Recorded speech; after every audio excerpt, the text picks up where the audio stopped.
Well, the pace car, we understand, has been stolen. The officials are not driving this thing, and somebody has actually gotten in the pace car and stole it. There are at least 2 policemen on motorcycles, plus this car, that are pursuing the pace car right now. And up till now, the pace car has not been caught. They've created a roadblock there coming off of turn number 4, head toward the tri-oval, and we think there is some unusual drama occurring here. Let's see what happens when he gets to the roadblock. Will he try to go through it, or will he stop and be captured? And I guess he's going to stop. Well, this is certainly a... Well, I've heard the story of that man who makes a living by going around crashing parties, but this is certainly a first. And you can see the crowd standing and applauding the officials who finally have captured this thief. It has been a bizarre day. We underwent a period of about 10 minutes where the track was without power. At least many of the significant points, including the press box, our broadcast facilities, as well as the public address, had no power. That was about a half hour ago, and now this occurs. So some strange and bizarre occurrences before the start of the Winston 500. A wild ride with Brad Knopfsinger. After the checkered flag in the open, he cut a tire and went careening across the infield. The car arced right through the gate and hit the pace car. Security guard Donald Ivy suffered a broken ankle in that mishap, which saw Knopfsinger unable to steer his bent-up race car. First pace car driver did a good job of backing out of the way so that Brad could hit the second one. It's very seldom you see us have to be down this long on a caution, but this is one of the few tracks, and you're seeing all the tracks cut out the boilerplate and going to concrete walls everywhere. And every track we go to is doing away with the boilerplate, and I'm sure, buddy, down the road that they'll eventually put concrete walls here. And it's not something against the track. It's just a matter. It takes a while to get it worked in their system. I will tell you this, though. That wall given like that may have saved Derek Cope a lot of really hurting himself a lot worse than he was. Yeah, it's nice to have something to give other than your body when you hit those walls. It's nice to see something collapse, but boy, I'll tell you what, he really wrapped the deal. We'll report that NASCAR has asked the Earnhardt crew to request that their drivers stay behind the pace car. Now look at this. This is the pace car incident, courtesy of some home video. Joe Cooksey will come along and rear in the Pontiac pace car. Ned, the pace car just stopped over turn 3. Yeah, I guess it was waiting for the field, the front runners, to come around and catch up, but he did. It just basically stopped. Not a good place to stop on the racetrack, and gets rear-ended from the back. A very hard lick. Fortunately, no one was hurt.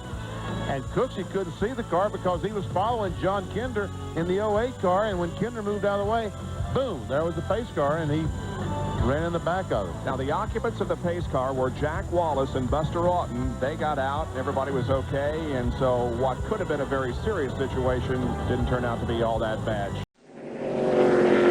Greg Biffle is the lucky dog. He'll come around and be the 33rd car on the lead lap. I'm telling you, Stewart's bored. When you start bump drafting the pace car, he's looking for some fun. Pace car driver is Brett Bodine. Smiling. Oh, yeah, he's having a big time.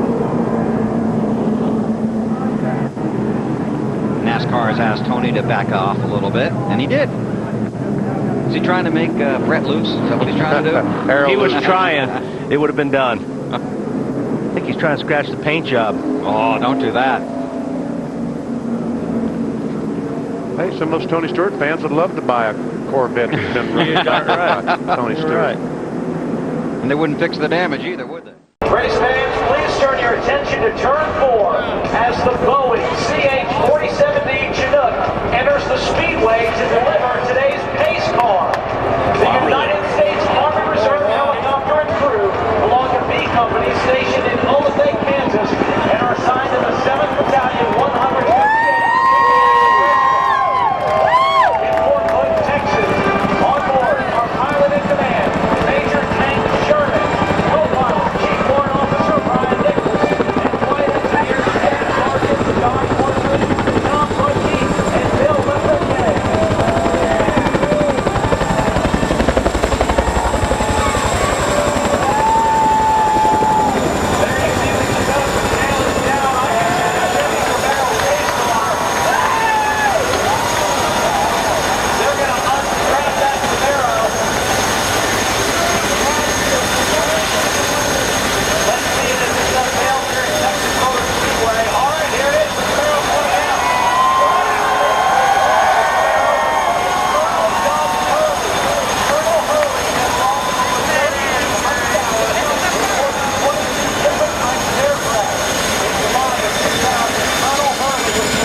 the pace car, the blue car in the lead.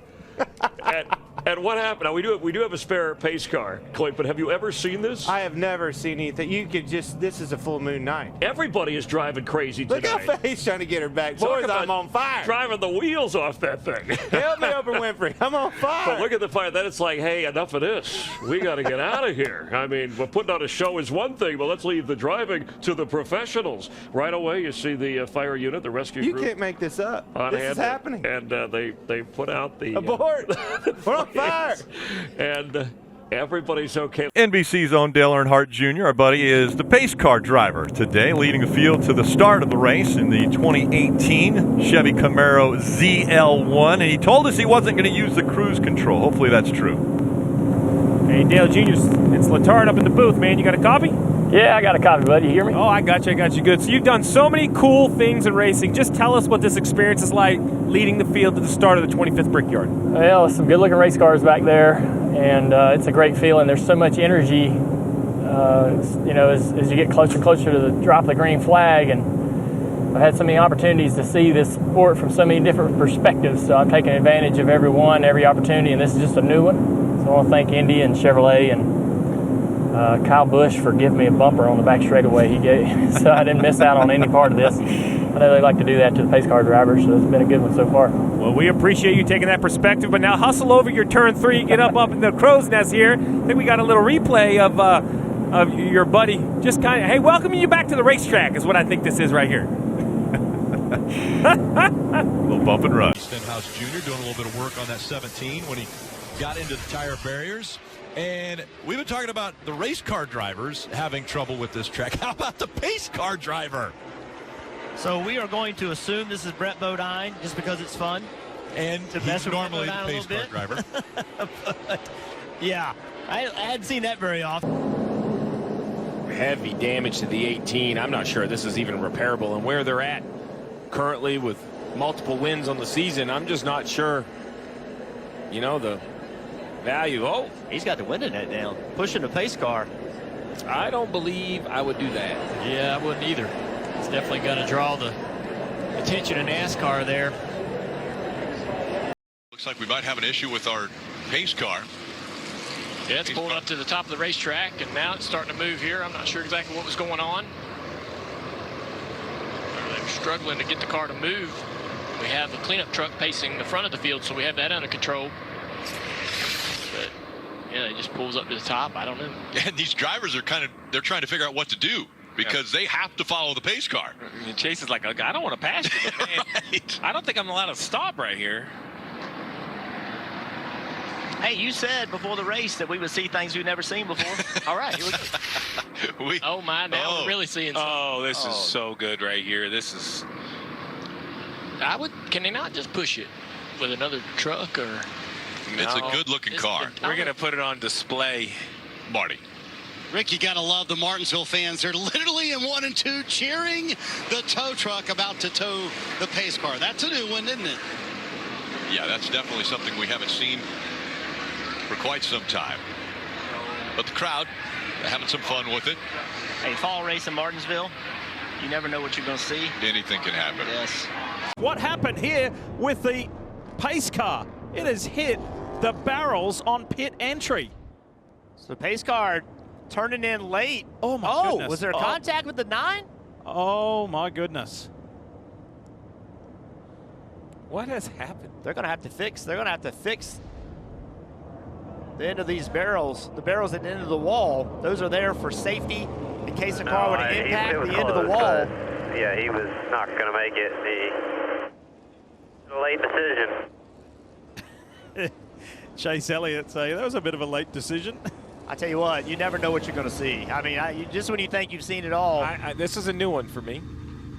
So you heard him. Chase said he looked like the pace car made a late decision to come on pit road.